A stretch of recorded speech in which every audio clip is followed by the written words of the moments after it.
It is another garden weekend walk and chat. All our furniture is out, our cushions are here.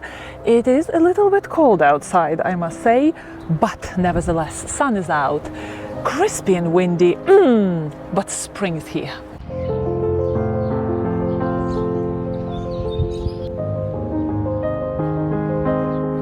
There are several new surprises in the garden, several new ephemerals showed their dainty blooms, and I think my tulips are going to bloom for Easter.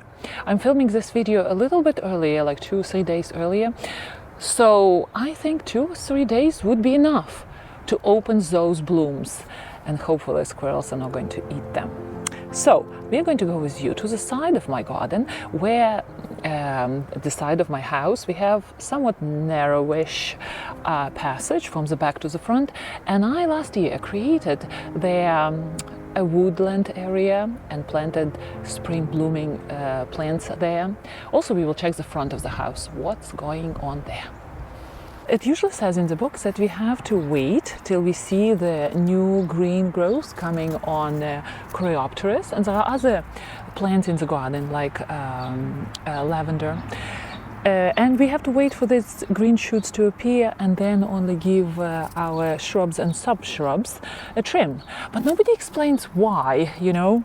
The reason is because these plants are almost like sub-shrubs, they create old wood very quickly, and they do not resprout from old wood, that old and gnarly stems.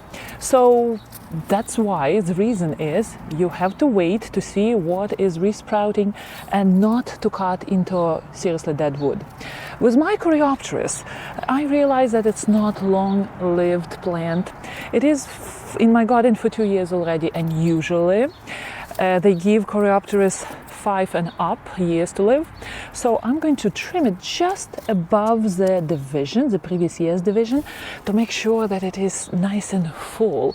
It usually grows to this size, at least not last year it was this size, but it was not as full. So hopefully when I do the cuts just above divisions, there would be new divisions coming up, and this Coropterus would be so much fuller. Every day makes such a big difference in the garden. Just several days ago, my Olivia Austin was leafing out, and now there are full leaves and they are spreading their wings. Look at this, I love to see this sight. I used the branches to tweak the fence. It was all broken, and here I'm still working on the back panel. Right here, as you can see, all the sticks are here, so I harvested whatever I could. So the heavier ones, like these, will go vertically as stakes, and I have to hide this weed fabric. And by the way, do you see what this is? Nettle seeded in my garden happily. And the longer branches will be used here as the weaving material. So 2 sides are done already, and I have to do this one. And my raspberry patch would be all well organized. One more thing I want to show you. Look at this. These are josta berries.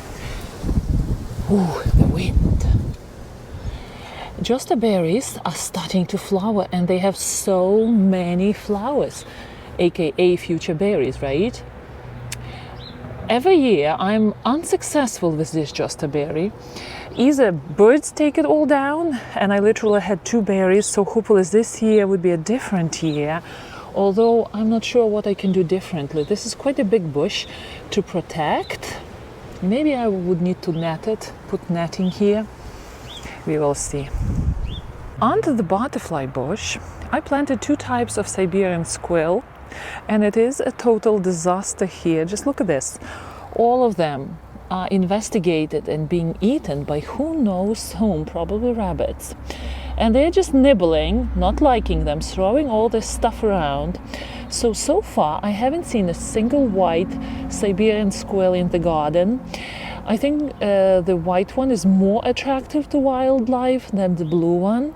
And clearly they're not liking it. They're just throwing it around. Maybe this one is going to be the white one. Meanwhile, on the side of my garden, several beautiful spring ephemerals are coming up. And one of them is Brunnera, another is Jacob's Ladder. Let's go and see.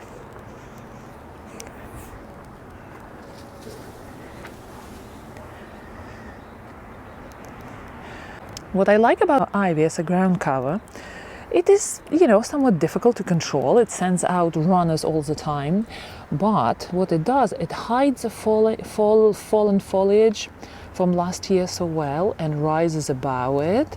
You can see some broken stems here, but otherwise I don't need to clean the area here. So this area benefits from annual natural mulching, and still the ivy is above it. Hostas are coming up like little dinosaur teeth, right? Here's another one. Oh, bleeding hearts. I have two types here.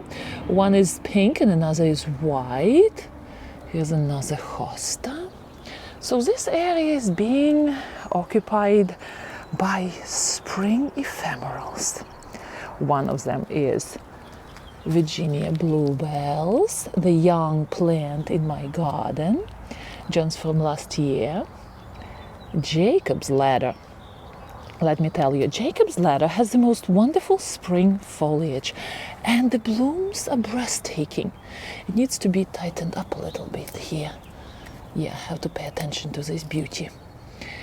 The gorgeous blooms, gorgeous foliage all year round, a beautiful perennial. I probably will try to divide it next year. As for Ajuga, I never thought that Ajuga will have such a hard time with falling leaves. I kind of left this area here with leaf coverage through the winter, and my Ajuga didn't like it at all. Look, the whole section of the ground is bare here. Only the stronger plants survived. But no worries, Ajuga is a strong grower. After blooming time, which is going to be gorgeous here, Ajuga will start spreading runners and run a mile a minute, right? Look at this. Bergenia blossoming here. Another shy spring ephemeral here. This one is pink. This one, who knows what, it's not happy here. And this one is the most unhappy of them all. I have to replant it. This sign lost the name and became rusty. So this Bergenia is not happy. Foam flower, looking slightly miserable right now. Oh, look at this. Shy little Brunnera with sky blue flowers. They are not out 100%. Brunnera is still leafing out. What a nice, gentle presence here in spring, right? With those variegated leaves. All right, let's go to the front of the house and see what's going on there. Well, we have two raised beds right here. And one raised bed is waiting for tomatoes, plants, and cucumbers, and another is already planted out with all sorts of spring greens. We have two bushes of black currant and red currant. Red currant is much behind in leafing out, and last year I thought that my bush is dead, but no, that's just the nature of red currant, maybe of this type of red currant. And our flower bed in the front, where we have hydrangeas blooming, it receives an annual treatment of fertilizers and compost every year, and I'm trying to put compost around the hydrangeas to give that light boost to their growth. I need to stay on top of fertilizing of this strip of soil, because maple trees are literally taking everything out. This year I had to deeply dig one of the vegetable beds because the roots were there, unbelievably. Saturated soil with all the skinny feeder roots of the tree. It's like a cookie jar for a tree. Trees will find your vegetable beds, and they will go for all those nutrients, competing with vegetables, which I'm trying to grow here, right? So hydrangeas didn't have the successful winter. All the buds are damaged, the top buds, so we wouldn't have a very good blooming season this year. We had somewhat severe weather with prolonged periods of cold, but we will have some blooms here and there. My smooth-leafed hydrangea can be trimmed down successfully, and now is the time to do it. I don't need to worry about cutting out buds because the new growth is going to be created on the new flowers are going to be created on new growth.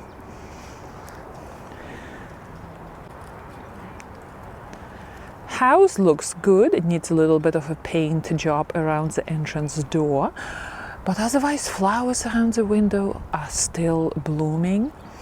Eden Rose struggles with morning shade. We did trim our maple trees here, so I'm going to give another year for Eden Rose here. Hopefully the sun will reach this area more than last year, and our Eden Rose will create somewhat of a bigger presence. Otherwise it will be living without giving me beautiful blooms and beautiful growth year after year. Just linger there without any strong performance. Look at it, the hyacinths are poking out. Every day there is such a big difference in the garden. I love to walk outside and just watch how leaves are so much bigger, blooms are coming out.